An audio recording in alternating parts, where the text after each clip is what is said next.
From being the son of a businessman who worked so hard and went from rags to riches, to being a businessman who also worked hard but went from riches to rags. From being the sixth richest person in the world with a whopping net worth of $42 billion, just a billion less than his elder brother in 2008, partying with famous Bollywood and Hollywood stars, going to his office in his private helicopter, and from being an MP in the Rajya Sabha to finally filing for bankruptcy and his brother saving him from imprisonment by paying off his debt. Anil Ambani's life has been an interesting roller coaster ride.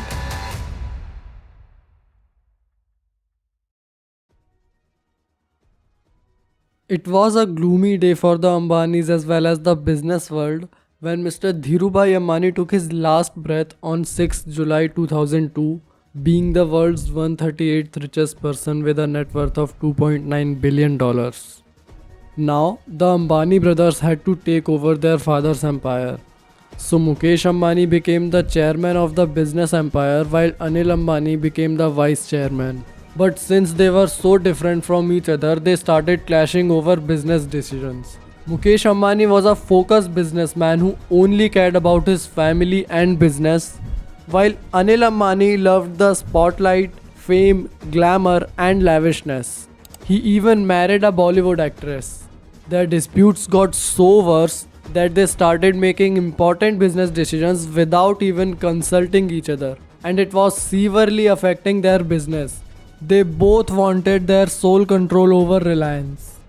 This was a serious matter which needed to be solved for a healthy future of Reliance. So now their mother, Mrs. Kokilaben Ambani, had to intervene, taking support from CAS Gurumurthy and banker KV Kamath to divide the business empire between the two brothers. Mukesh got the older, traditional and well-established businesses like their oil and gas businesses, as he was the one who set up their main Patal Ganga plant and understood that business very well. While Anil got the newer companies like Reliance Communications, Reliance Capital and Reliance Power, which had huge growth potential for the future. In 2005, they signed an agreement that they will not enter each other's industry as competitors for the next 10 years, and in case of a business being sold or a merger, the other will have a chance to buy it ahead of any other interested parties.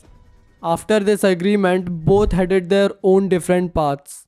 Now the best time of Anil Ambani's life had started. He invested $2 billion to sell 3G internet through Rcom and became one of the leading telecom operators in India. Then he went on to purchase Ad Labs Films and their chain of movie theaters and renamed it as Reliance Media Works, also known as Big Cinemas. Then he signed a contract with an American filmmaker, Steven Spielberg, and produced many Hollywood films with him. One of those films also won an Oscar. In 2008, he took his company Reliance Power public through an IPO, which was oversubscribed 10.6 times the number of shares available. And all the shares were bought within just 60 seconds. During those times, Anil Ambani was continuously rising. He was one of the leading businessmen around the world. But nothing is permanent. Now his main company, Reliance Communication, needed some capital for some technology upgrades and further expansion. So Anil Ambani took massive amounts of loans. And now Rcom was going to be merged with a South African company, MTN, to form a large global telecommunications company. You remember the agreement signed between the two business tycoons? As per their agreement, Mukesh Ambani had the right to buy out the shares of Reliance Communications as it was going to be merged with another company. Because of this, the merger could never be turned into a reality and Anil Ambani was miserably left with a pile of debt. But there was yet another shock on the way. You know what was the biggest hit for Rcom? Jio, which completely eradicated Rcom, including many other telecom players from the market. Jio was launched after more than 10 years of the agreement. So, Anil Ambani could do nothing about it but suffer. Now see the predicament of a company which was once one of the leading telecom operators in India. Another bet Anil Ambani took was starting a power plant, for which he again took a huge loan of $922 million from an American bank. As per the agreement signed between Anil and Mukesh, Mukesh was to supply the gas required by this power plant to Anil at $2.34 per MMBTU. But Mukesh Ambani refused to do so. So Anil Ambani dragged his brother to the court, but all his efforts were in vain, as the Supreme Court gave the verdict in the favor of Mukesh that he will sell gas to Anil at the market price only, which was $4.2 per MMBTU. This meant that now the cost of operations for Anil's company will be almost double and the profits will be reduced drastically. In 2014, Anil Ambani sold big cinemas to Carnival Cinemas to reduce some of his debt. One more thing which contributed to his downfall was his passion for building projects like the Mumbai Sea Link and Warsaw Ghatkopar Metro. He did both of these projects below cost, and that too by taking loans.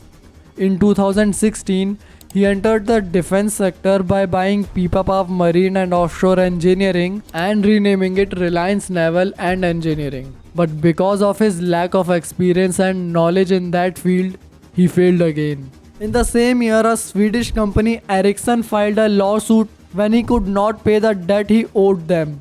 The court ordered him to either pay the money with interest or go to jail. Anil could not pay the amount and was about to go behind the bars. But at the very last moment comes the savior, the big brother. Mukesh Ambani appeared at the last moment and paid 550 crores to bail out his younger brother. Now Anil Ambani also sold Reliance Power, which was still making profits, to Adani Power for $2.5 billion to repay some of his debt. In February 2019, he finally filed for bankruptcy. But even after this, is he really bankrupt? Well, on paper, yes. But in reality, he still lives in a lavish home, has many exotic cars, a private jet, and a luxury yacht worth millions. And legally, the court cannot order him to sell these possessions to repay his debt because these were not bought in his name. So technically, he doesn't own them. This was the story of Anil Ambani, a billionaire who went from $42 billion to zero within a matter of a decade. If you learned something new from this video, make sure you hit the like button and subscribe to the channel. I'll see you in the next video. Thanks for watching.